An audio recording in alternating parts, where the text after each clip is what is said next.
Hi everyone, एक topic है indexing का डीबीएमएस में। ये भी हम जल्दी से रिवाइज कर लेते हैं। तो पहले समझते हैं इंडेक्सिंग क्या होती है। जैसे आपने अपने बुक वगैरह नोट्स में स्टार्टिंग के फर्स्ट पेज में देखा होगा, इंडेक्स लिखा रहता है जहाँ पर चैप्टर वाइज उनके पेज नंबर्स लिखे रहते हैं कि इस पेज में पेज नंबर 1 पे ये चैप्टर है, 2 पर ये है ना। इंडेक्स लिखा होता है, वही है लगभग इंडेक्सिंग, वही चीज़ है। और ये एक डेटा स्ट्रक्चर है जो कि हेल्प करता है स्पीड अप डेटा रिट्रीवल, मतलब डेटा को फेच करने में हेल्प करता है। जैसे इंडेक्स में आपको चैप्टर 3 पे जाना है तो ये तुरंत बता देता है कि इस पेज नंबर पे आपको चैप्टर 3 मिल जाएगा। तो सेम उसी तरीके से ये डेटा रिट्रीवल में हेल्प करता है। ये डेटा स्ट्रक्चर है।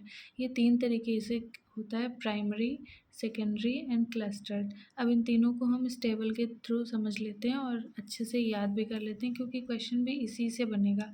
तो क्या होता है कि एक ऑर्डर्ड फाइल होती है, एक अनऑर्डर्ड फाइल होती है, ठीक। एक की होती है और एक नॉन की होता है। अब इन्हीं के कॉम्बिनेशन से प्राइमरी है, सेकेंडरी है या फिर क्लस्टर्ड है, ये आपको समझना है, ठीक है। तो देखो, पहले समझते हैं कि ऑर्डर्ड फाइल क्या होती है। जब 1 2 3 4 ऐसे लिखा हुआ है, एक ऑर्डर में लिखा हुआ है तो ऑर्डर्ड फाइल हो गई। अनऑर्डर्ड क्या है कि मतलब कुछ भी लिख दिया, 1 2 9 8 11 3, है ना, कुछ भी नंबर लिख दिया, अनऑर्डर्ड हो गया। की क्या होता है, की हमें पता है यूनिक वैल्यू होती है। नॉन की जो यूनिक ना हो वो नॉन की वैल्यू हो जाती है। अब इन्हीं के कॉम्बिनेशन से बनता है ये जो हमने यहाँ लिखा है।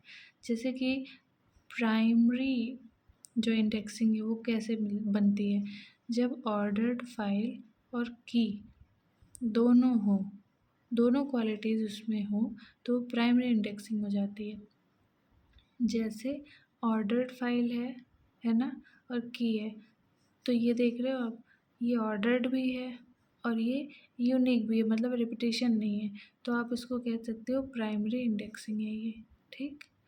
जब अनऑर्डर्ड है लेकिन की है, जैसे कि ये अनऑर्डर्ड है लेकिन यूनिक है ना, तो ये क्या हो जाएगा, सेकेंडरी इंडेक्सिंग, ठीक। क्लस्टर्ड में क्या होगा, ऑर्डर्ड होगा लेकिन नॉन की होगा। मीन्स ये वैल्यू हमने कुछ भी लिखा, 5 8 10 12 ऑर्डर में तो है लेकिन ये कोई प्राइमरी की में नहीं आता है, ठीक है। ये तो हमें टेबल से ही समझ में आएगा ना कि प्राइमरी की वैल्यू है या नहीं। बट हम एग्जांपल ले रहे हैं यहाँ पर कि समझते हैं कि ये प्राइमरी की या फिर हमारी यूनिक की में नहीं आते, ये सब रिपीट हुए होंगे कहीं ना कहीं। तो इसलिए ये क्या हो गया हमारा क्लस्टर्ड, जहाँ पर ऑर्डर तो है लेकिन नॉन की है, ठीक। अब सेकेंडरी इंडेक्सिंग में एक और ऑप्शन, एक और पार्ट है, वो ये है कि जब अनऑर्डर्ड भी हो, नॉन, ये वर्स्ट केस में आएगा, ये बेस्ट केस में आएगा। वर्स्ट में क्या है, ऑर्डर भी नहीं सही है और वो कोई यूनिक वैल्यू भी नहीं है, मतलब कि आपको सर्च करने में सबसे ज़्यादा मुश्किल इसी इंडेक्सिंग में आने वाली है। आई होप आपको थोड़ा बहुत समझ में आया होगा। और थोड़ा सा मुझे लगता है इसको याद करने का ये तरीका है कि जो नेचुरल इंडेक्स हमारी बुक्स वगैरह में होता है वो तो प्राइमरी इंडेक्स ही है ना, क्योंकि ऑर्डर में भी होता है और यूनिक भी होता है ना। वो हमें जब याद हो गया तो, और एक चीज़, जब अनऑर्डर्ड है तो हमेशा सेकेंडरी ही होगा, ये भी आप देख रहे हो।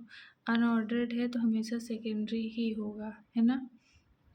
तो दो चीज़ें आपको समझ में आ गई। अब जो बच गया वो क्लस्टर है। प्राइमरी क्या है, जो हमारे बुक्स में होता है। अनऑर्डर्ड अगर आ गया तो वो सेकेंडरी में है ना। और जो बच गया यानी ऑर्डर नॉन की, वो हो गया क्लस्टर। Okay, thank you.